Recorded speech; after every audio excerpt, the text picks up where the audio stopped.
Hey, Stuart here, and I am going to show you in this video how to make perfect fluffy scrambled eggs. Okay, so this is how I make scrambled eggs. I'm really big on having protein in the morning, and eggs is a really, great source of protein. Most people associate it as a sort of breakfast food, which is sort of the Western way of thinking about breakfast. We have these certain foods that we only eat at breakfast time. Eggs is in that bracket. So I'm going to show you how to make really fluffy, delicious scrambled eggs. This is a very easy thing to do, but it's like a lot of things. It's quite simple, but it's just getting the technique right. That's the hard part. There's not many elements to it, and once you get this down pat, you should be able to make scrambled eggs in like under 3 minutes, really. It's a very quick, easy, fast way to make a nice high protein breakfast that is really delicious. It's sort of cafe quality, if you like. So what are the elements that make a really good scrambled egg? I think what you really want is that sort of nice, fluffy, buttery texture. It's not too overcooked, but just really nice and fluffy. I think a lot of people make the mistake with scrambled eggs. Definitely what they do with it in the pan makes a big difference, but I think a lot of people make the mistake of thinking they need to add cream and milk and all sorts of things to it. Definitely you do not need to do any of that. The things that make scrambled eggs really good is, as I said, it's what you do with it on the pan, but also the way you beat it. But I would say, and this is what I want to really press home, the quality of the egg you use makes a massive difference.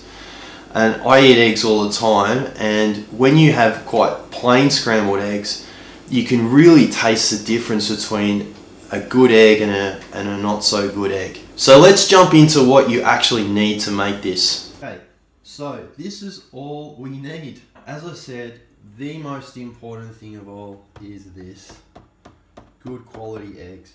Now, I do not get any endorsements from Honest Eggs, but I would say if you can get these eggs, they are just magnificent. The difference in taste is night and day. So I've only eaten free-range eggs for a long time, but these eggs are superior. Now, they used to be called real eggs, and now they're called Honest Eggs. I think they might be a co-op. You can read up about them. The chickens are pasture raised. They use this particular cooping method where they move it around on the grass. I'm not sure how they do it or why the flavour of these eggs is so good, but they are just superior. So I recommend that, and you'll see when I crack the eggs, the colour of the eggs, they're just really good. The other thing here is I use a pretty battered, as you can see, pretty well used steel pan. Now, the reason I do that is because using non-stick, whilst it is easier to use non-stick, I'm just not that happy with the coating they put on those non-stick pans. I think a lot of it does leach into your food over time. So if you can, if you can avoid that, great.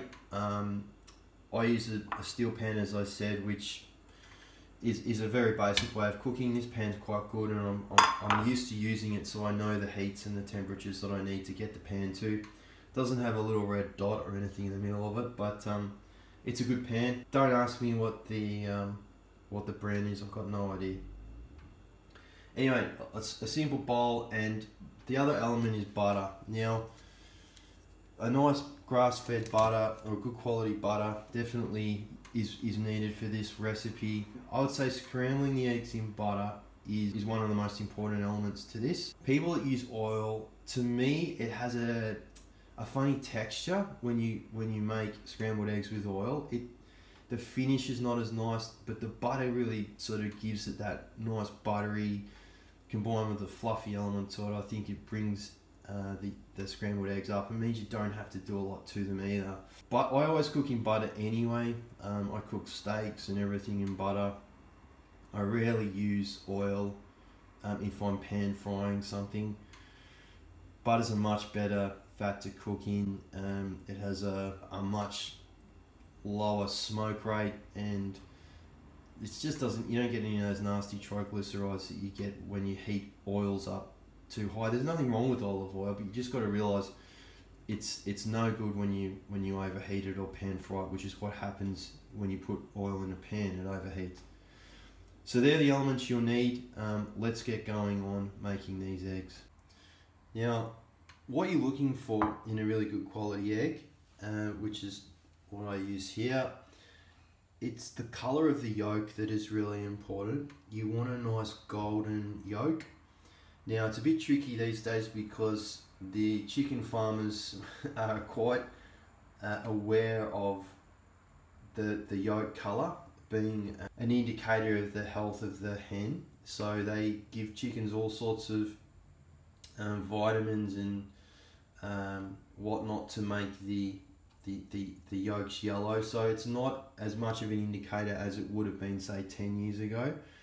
But because I know where these eggs come from, and you can see there, you can see they have 30 hens per hectare compared to other farms, which gives you pretty good, it's pretty stark, isn't it? So anyway, look, as I said, I'm not sure if why that makes the quality egg so good, but just trust me, they are magnificent. The other way of telling whether an egg's fresh is when you poach them, which I'm not doing now, but when you poach an egg in water, if it's not fresh, it will just go everywhere. But a fresh egg, which these eggs are unbelievably fresh. It almost comes out in its own form still, and makes a perfect poached egg too. So they're brilliant for scrambling or poaching, but today we're going to be scrambling. So I don't add anything to these scrambled eggs. I don't add any milk. I'm not adding any salt and pepper to the actual mix. But the main thing really is you just want to you want to beat it to a point where you're getting a lot of air through the egg. So that's what I'll do now. I'll beat these up so you can see the consistency you want to get to. Okay, so I've just beaten the eggs. You don't want to overbeat them, but what you want to just get it to nice, about that consistency. But see, there's some nice air bubbles, and that the air bubbles in there actually make the scrambled eggs nice and fluffy. So that's really what you're trying to do with beating. You're just working air through the egg mix, which gives it that nice fluffy element to it. You can use a fork, you can use one of those little beaters, but yeah, you don't have to overbeat it. Just nice and gentle for 10 to 15 seconds is generally about right. But just as once you can see those air bubbles coming through to the top, that's about perfect. The next is the pan. Now I'm quite used to using this pan, so I know when it's just about right in terms of heat. We are going to be cooking with butter, so what I'll show you is basically the butter will guide you on the heat of the pan, whether it's too hot or just right. So I'm going to show you exactly what the butter should look like when it melts on the pan, and that way you'll be able to tell from your personal fry pan whether or not the plate is too hot or not hot enough. Getting the heat of the plate is one of the important elements to making scrambled eggs. You don't want the pan too hot, and also you don't want it underheated as well. I think a lot of people just put oil in and then the pan's not hot enough and then they stick the eggs in, and that's where you get that really horrible stickiness. So that's what we want to avoid. We don't want the eggs sticking to the pan and having to scrape it off, and it's just a bit of a mess. But the way I'm going to show you is you want the heat of the pan to be just right, and obviously the way the butter melts on the pan when you put it on it will indicate that for you.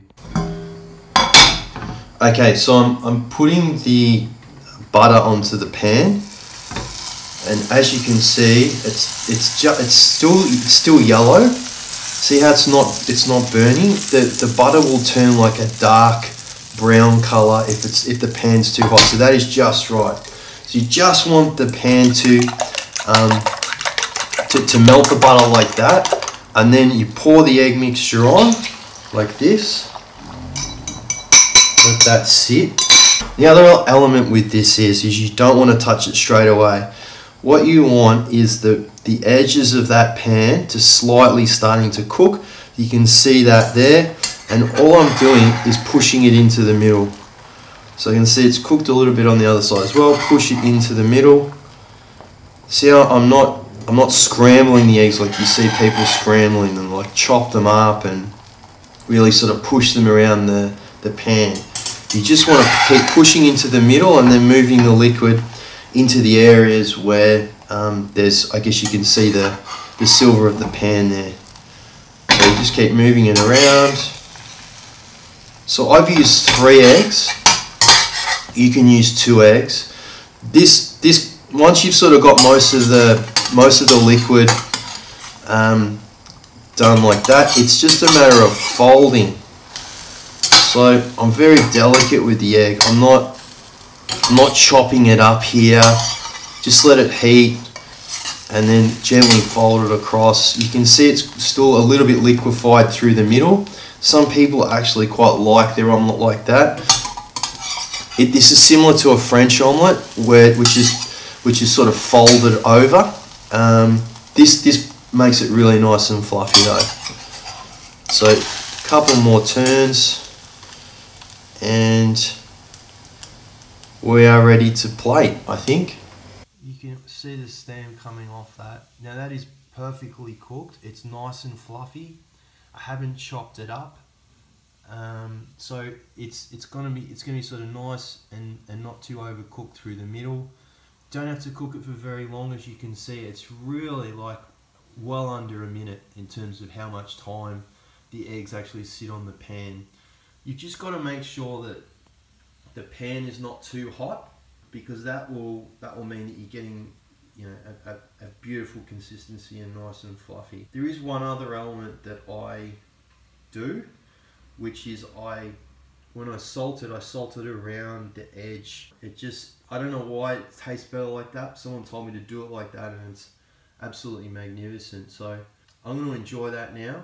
And as I said, it's nice and simple, very easy to do. Okay, so I've got my scrambled eggs, which smell absolutely magnificent.